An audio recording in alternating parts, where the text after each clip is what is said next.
Hello everyone. So welcome to session 10 of rapid revision series of 500 high probable topics for prelims 2020.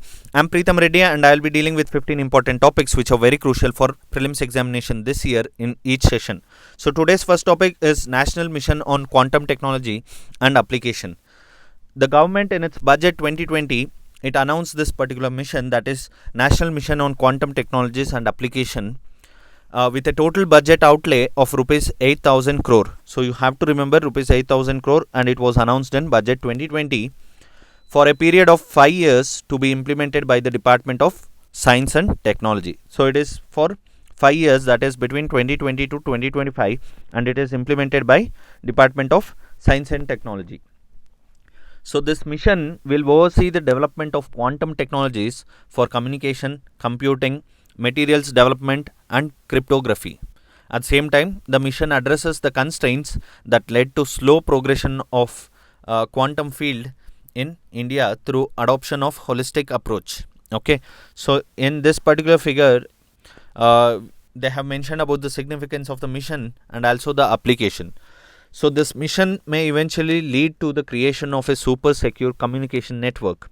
At the same time, this National Mission on Quantum Technology, it will help to prepare next generation skilled manpower.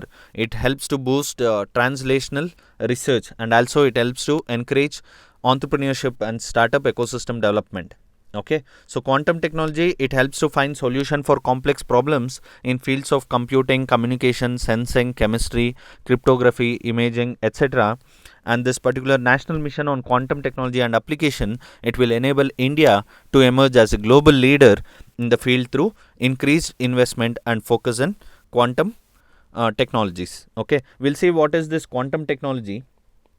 So next topic is quantum technology. Quantum technology, it is a class of technology that works by using the principles of quantum mechanics. So it is a class of technology that uses the principles of quantum mechanics, that is the physics of subatomic particles. Okay, so you have to remember this. And it was developed in early 20th century to describe nature in a small at the scale of atoms and elementary particles. Okay, also it helped in understanding of the physical world, including the interaction of light and matter and on subjects such as gravity and black hole. And also it led to inventions such as lasers and semiconductor translators. Okay, so you have to remember quantum technology, it works on the principles of quantum mechanics, that is the physics of subatomic particles. Okay, and also a second revolution is currently underway with the goal of controlling and harnessing the properties of quantum mechanics. That's the reason this India launched this national mission on quantum technologies and applications. Okay, next important topic is Sycamore. So you would have come across in the news that this Google announced its quantum computer called Sycamore. So if you don't know, Sycamore is a quantum computer by Google, and Google also announced that it has achieved a breakthrough called quantum supremacy in computing. Okay, so we will see what is this quantum supremacy. So quantum supremacy in computing, it describes the point where quantum computers can do things that classical computers cannot do. Okay, for example, in this Google's case itself, so researchers have claimed that they have developed a processor that took just 200 seconds to do a calculation that would have taken a classical computers 10,000 years. So it's a very large claim, right? So they are telling that quantum supremacy, it describes the point where quantum computers can do things that classical computers cannot do. Okay, so now we'll try to understand the difference between quantum computers and the classical computers. So the traditional classical computers, they work on the basis of the laws of classical physics, specifically by utilizing the flow of electricity. Okay, whereas quantum computer, it seeks to exploit the laws that govern the behavior of the atoms and subatomic particles.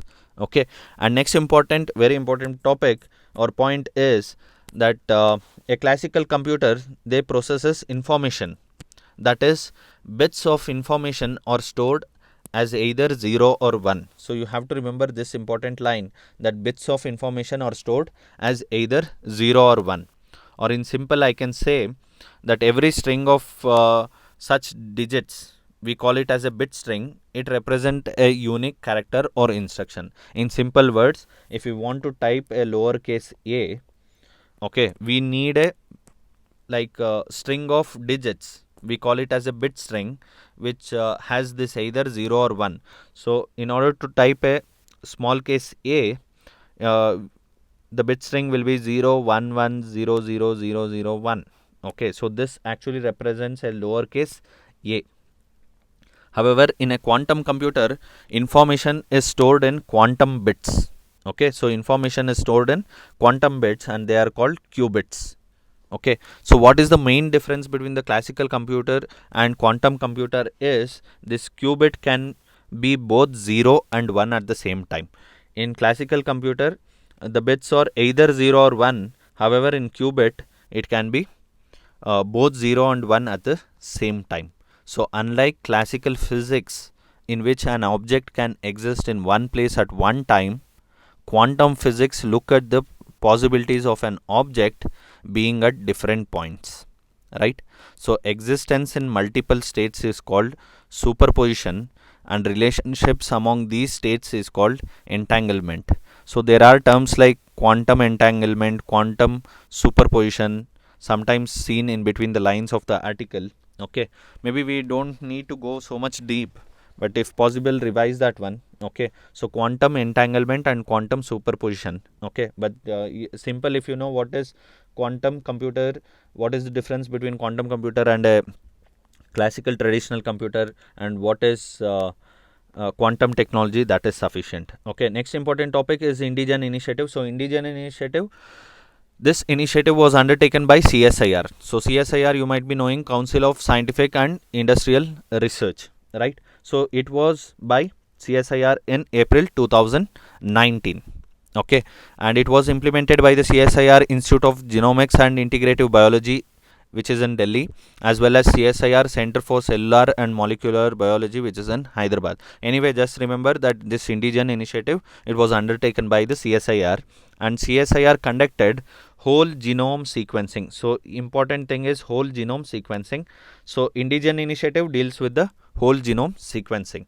So CSIR conducted this whole genome sequencing of 1008 Indians from different population across the country under this Indigen initiative or Indigen Genome Project.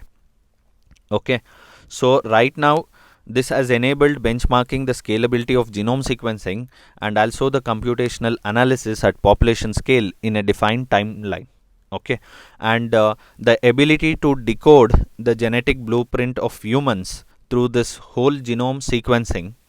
So this ability to decode, it will be a major driver for biomedical science. Okay, so this particular thing is seen as an achievement. So in future it will definitely advantage to the biomedical science, and also the outcomes of this Indigen will have application in a number of areas, including predictive and preventive medicine with faster and efficient diagnosis of rare genetic diseases. Okay, so in simple, we have to also know the basic of genome sequencing. What is genome sequencing? So basics you might be knowing, that is, a genome is the DNA or sequence of genes in a cell, and most of the DNA is in the nucleus, and they are intricately coiled into a structure called the chromosome, right? So we also know that every human cell contains a pair of chromosomes, and each of which has 3 billion or more than like billions of base pairs, right? So chromosomes have billions of base pairs, right? So here it is very important, because the order of base pairs and the varying length of these sequences, they constitute the genes. And sequencing a genome means deciphering the exact order of the base pairs in an individual. Okay, so if you remember this particular sentence, that is sufficient. That is, genome sequencing means deciphering the exact order of the base pairs in an individual. Okay, so it has been known that like this particular genome sequencing has lot of applications. So you have to know the basic what is genome sequencing and its application, and also revise Indigen initiative. Next important topic is this MCRBC and PIGS. So I think in previous year question paper we had a question on CRISPR Cas9, right? So they had asked about this genome editing tool, CRISPR Cas9. Okay, so likewise there is this concept called MCRBC, okay, in news. So this MCRBC is a complex bacterial protein. So you have to remember that this is a bacterial protein. Okay, why we have to read about this MCRBC and about this bacterial protein? Because this bacterial protein helps prevent viral infections in a bacterial cell, and it functions as a molecular scissor. Okay, so you have to remember that this MCRBC, which is a complex bacterial protein, it will help prevent viral infection in a bacterial cell and also functions as a molecular scissor. Okay, so the determination of MCRBC structure, it has long-term implication in phage therapy, and it can also help to combat drug-resistant infections in the future. Okay, so you have to remember that now if we can determine this MCBCR structure, okay, so it can have in future long-term implications in phage therapy. So we will see what are phages and what is phage therapy, and they are also telling knowing the structure of this MCRBC, it will help to combat drug resistant infections. Okay, so we'll see what are these phages. So phages are group of viruses that infect and kill bacterial cells.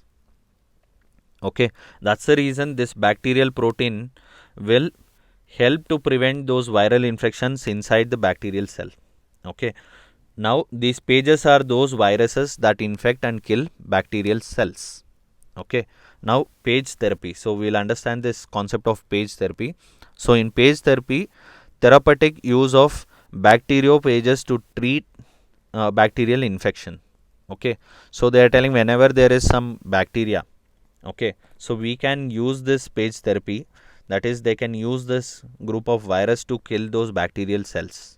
Okay, so that phage therapy can be used as an alternative to antibiotics. So now we know that usually there is like a threat of antibiotic drug resistant. Okay, so now this we can use this phage therapy so that we can avoid antibiotics. Okay, and in future it will have a very good impact. Okay, so you have to know MCRBC, it is a complex bacterial protein and it is used to prevent viral infection in a bacterial cell. And you should know the phages are nothing but a group of virus that infects and kills the bacterial cell. And maybe you should know small things about phage therapy. Okay, next important thing is Jal Shakti Abhiyan. Okay, see 2014 to 19, it was the phase to drive and upscale sanitation in the country. And now from 2019 to 2024, okay, now the government will be trying to put water in the spotlight. Okay, already it has done it. Okay, so Ministry of Jal Shakti was launched in May 2019. You might be knowing, right? So 2019 to 24, the spotlight is on water. And we know in 2019 Ministry of Jal Shakti was launched, and within a month of announcing this Jal Shakti Ministry, this Jal Shakti Abhiyan was launched. Okay, so Jal Shakti Abhiyan was launched in 2019. Okay, and we have to remember about this Jal Shakti Abhiyan. So there were two phases of Jal Shakti Abhiyan, and this Jal Shakti Abhiyan is a short run program. So phase 1 was between 1st July to 15th September 2019, which covered all states. Okay, and phase 2 was 1st October to 30th November 2019. So it covered just the states with retreating monsoon. Okay, so we'll see what they did in this Jal Shakti Abhiyan and what is this Jal Shakti Abhiyan. So this Jal Shakti Abhiyan is an intensive water conservation campaign. Okay, it's an intensive water conservation campaign, and they are built on citizen participation, so that they can accelerate this water conservation across the country. Okay, so you can just remember this Jal Shakti Abhiyan, it is a time bound and also mission mode water conservation campaign. Okay, so here citizen participation, like officers, groundwater experts, scientists from Government of India, they all worked to ramp up the rainwater harvesting and also conservation efforts in 225 water stressed districts. Okay, also this Jal Shakti Abhiyan aims at making water conservation a Jan Andolan.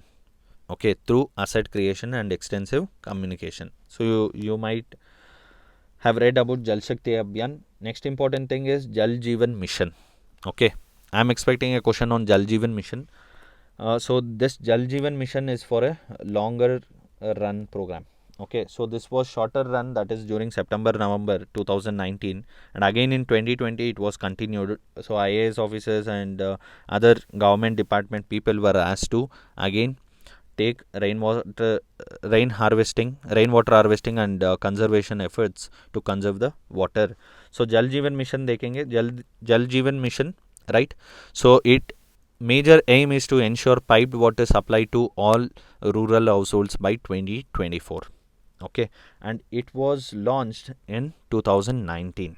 Okay, under this Jal Jeevan Mission we have Nal Se Jal scheme. So Nal Se Jal, Nal means tap, Jal means water. So Nal Se Jal scheme, it is under this mission, that is Jal Jeevan Mission, and it targets to provide tap connections to every household of the country by 2024.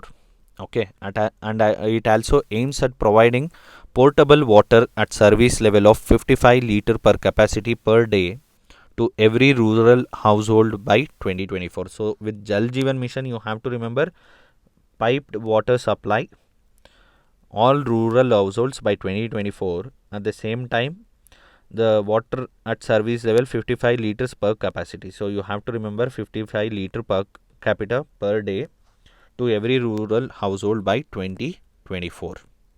Okay, the mission also incorporates the true spirit of cooperative federalism. Okay, and like this particular mission, it stresses on service delivery rather than infrastructure creation.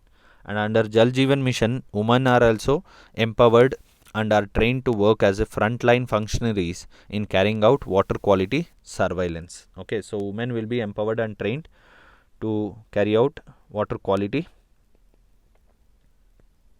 surveillance. So next important topic, that is topic COP 18 of CITES. Okay, so this year this COP 18 of CITES is important because recently India sought boost to protection, it sought boost to protection status of 5 species at this CITES. So we have to know about those 5 species actually, but also you should be aware of some basic about the CITES and the appendix of the CITES. Okay, so CITES means Convention on International Trade in Endangered Species on Wild Fauna and Flora. Okay, and the CITES is also known as Washington Convention. Okay, so it is a multilateral treaty to protect endangered plants and animals. See, they are using this word that it is to protect the endangered plants and animals. So when I say endangered animals, it doesn't mean IUCN status endangered only. Okay, so it is critically endangered, etc. And also many people had doubt regarding one particular topic in previous session regarding the recovery program of critically endangered species, right? See, it is a government scheme which is called recovery program for critically endangered species. Now government is trying to put some endangered species, no matter what is their IUCN status.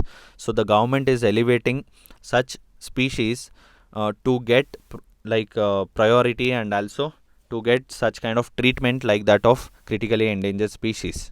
Okay, so government no need to wait till those species which are vulnerable or endangered to become endangered so that they will be added to the list later on.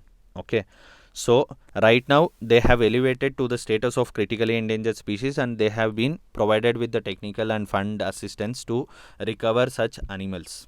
Okay, so it doesn't mean that their IUCN status has been changed or something. Okay, obviously I can't explain all those things because this is not a comprehensive class. Okay, it's a revision class.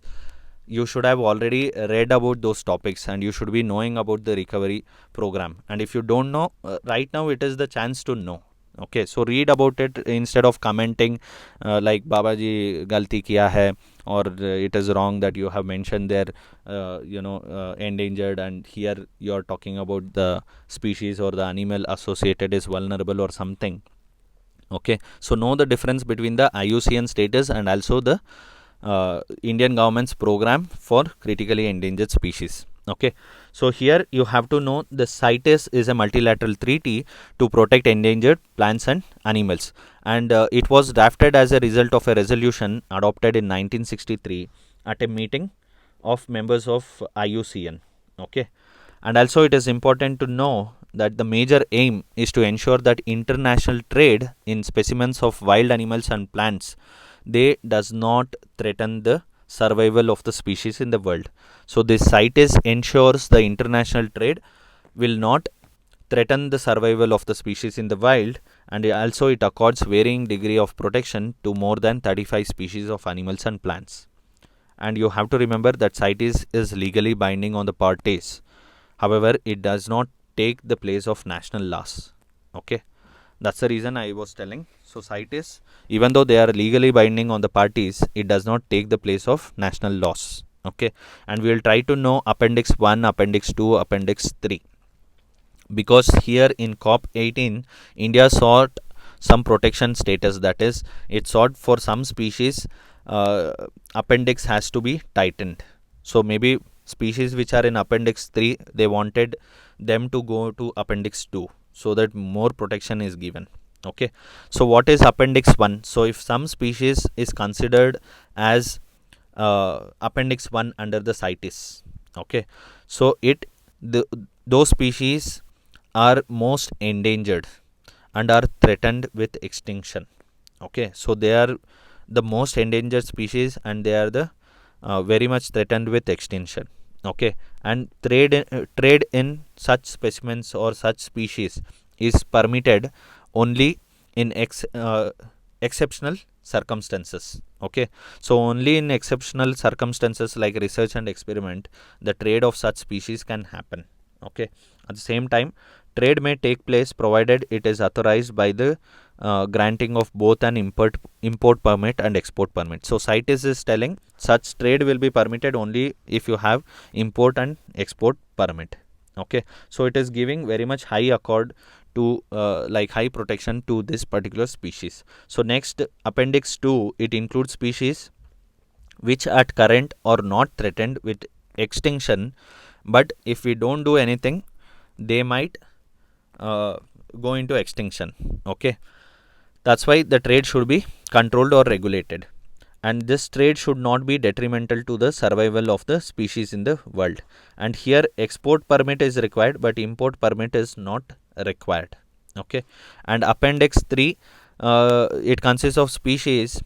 So species are included to this list at the request of a party that already regulates the trade in the species and that needs the cooperation of other countries to prevent unsustainable or illegal exploitation. So among all the three Appendix 3 provides a lower level of protection, and international trade is allowed only on presentation of the appropriate permits or certain certificates. Okay, so these are some basic regarding CITES and the appendix. So what is more important are these 5 species which India sought more protection status. Okay, so we'll deal with those things. So the first species is smooth coated otter, and second one is the small clawed otter. Okay, so we have to remember this smooth coated otter and also small coated otters. Okay, so now this smooth coated otter, it is moved from CITES Appendix 2 to CITES Appendix 1. So remember, right now it is in Appendix 1, both the otters. Okay, initially it was in Appendix 2. So the protection has been strengthened. Okay, after India requested CITES in this COP 18. Okay, so now we will see about this smooth coated otter. It is IUCN vulnerable. Even this small clawed otter is IUCN vulnerable. Okay, and they are found in India and Southeast Asia. So you can see both the otters, they are found in India and some parts of Southeast Asia. Okay, what is more important is this smooth coated otter. So their habitat is artificial aquatic and marine wetlands. Okay, whereas this small clawed otter, for them they are usually found in the freshwater wetlands. Okay, here it is marine and aquatic wetlands, here freshwater wetlands. And smooth coated waters, they are found in grassland, marine coastal, marine intertidal zones, shrubland, etc. Whereas this small clawed otter, you can see they are found in the Himalayas and Western Ghats and Southeast Asia. So you can see this is the difference. They are found in the Himalaya also. Usually they are not so much found in the coastal belt, but here it is usually found in uh, the marine intertidal zones and wetlands. Okay, so next important topic is Indian star tortoise. Okay, even Indian star tortoise was in news because they also were moved to CITES Appendix 1. So now Indian star tortoise is in CITES Appendix 1. Even these are IUCN vulnerable.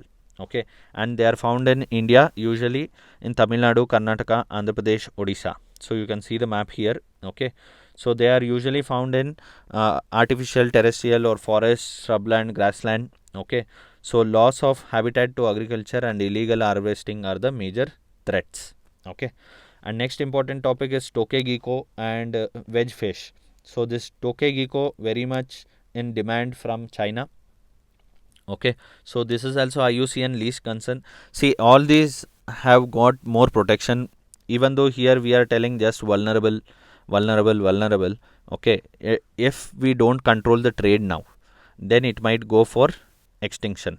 Okay, that is why India has pushed to give such kind of stringent protection for these endangered species. Okay, now this tokay gecko is IUCN least concern. Now it has been given the status of Appendix 2 from Appendix 3.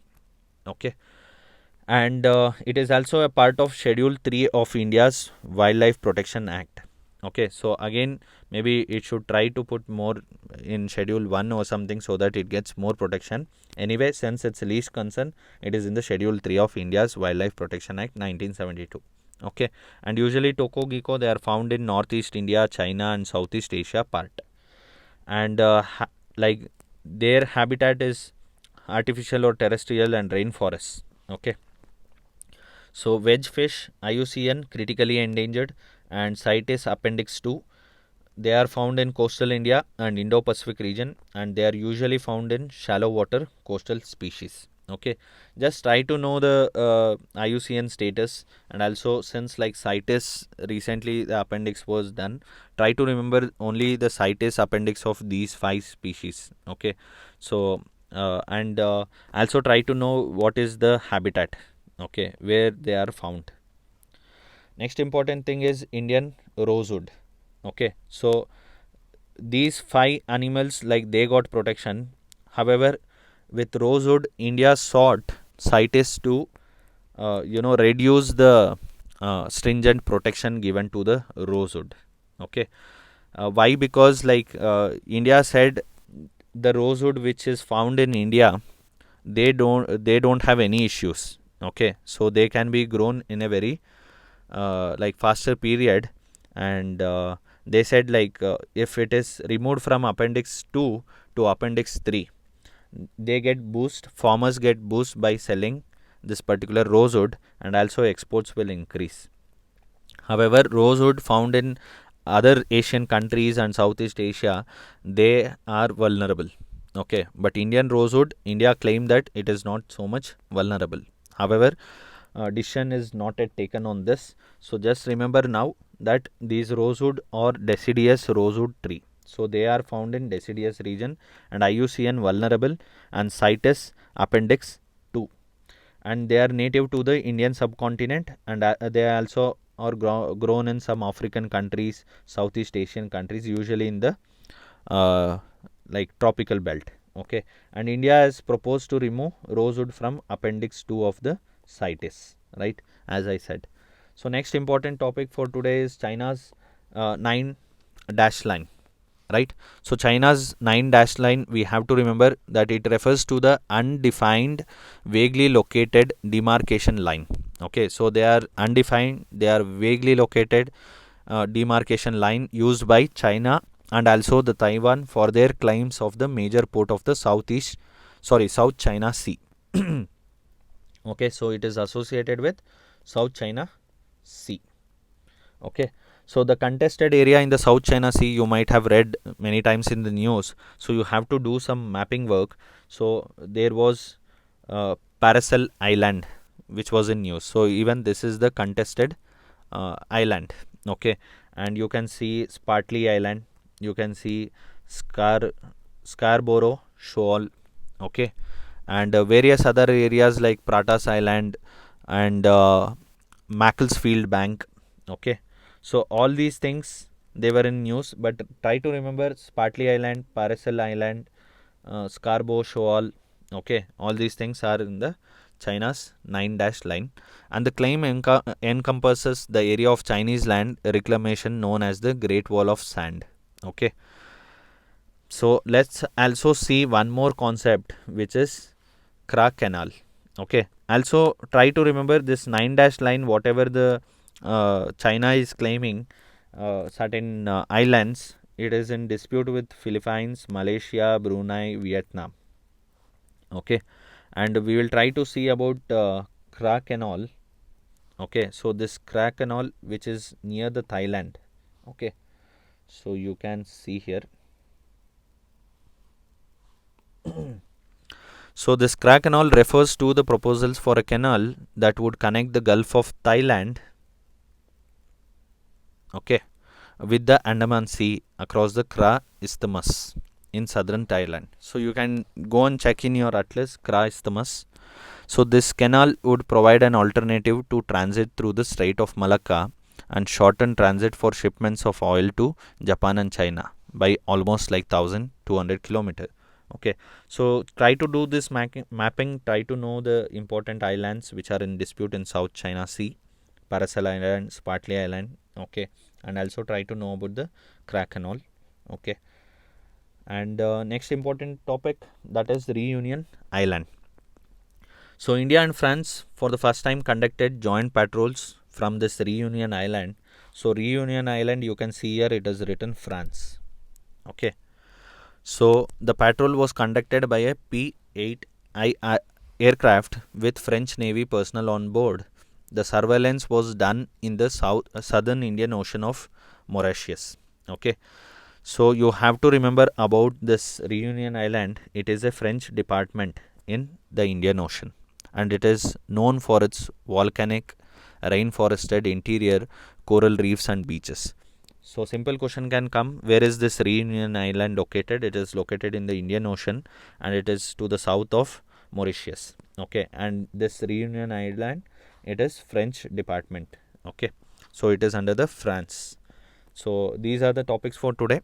So we'll try to cover another 15 important topics in tomorrow's session. Thank you for watching the video. Do subscribe to the channel and also do comment if you have any queries. Thank you.